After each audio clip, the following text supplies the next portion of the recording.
बहुत समय पहले की बात है।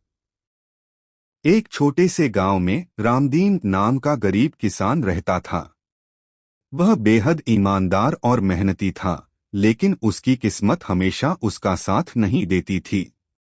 खेती में बार बार नुकसान हो जाता और उसके पास घर चलाने तक के पैसे नहीं बचते।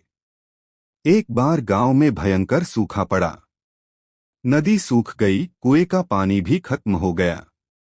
रामदीन बहुत परेशान था क्योंकि खेत सूख रहे थे और जानवर प्यास से तड़प रहे थे। उसने हर जगह मदद मांगी, लेकिन कोई उसकी सहायता नहीं कर पाया। एक रात वह थकाहारा खेत में जाकर रोने लगा और भगवान से प्रार्थना की, हे प्रभु, अब मैं क्या करूं? मेरे बच्चे भूख से रो रहे हैं, जानवर प्यास से मर रहे हैं। कोई तो मेरी मदद करो।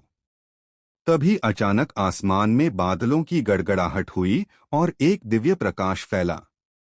सामने से एक विशाल वानर आकृति प्रकट हुई। वह स्वयं पवनपुत्र हनुमान जी थे।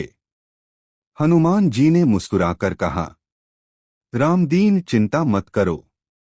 जिसने सच्चाई और परिश्रम का मार्ग नहीं छोड़ा, उसकी रक्षा स्वयं प्रभु करते हैं।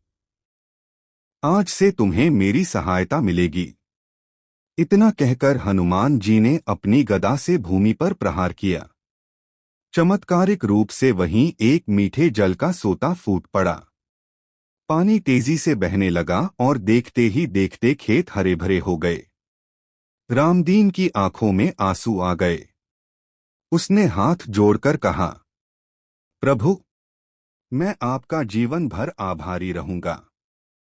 हनुमान जी ने आशीर्वाद देते हुए कहा, याद रखो, सच्चाई और मेहनत का फल कभी व्यर्थ नहीं जाता।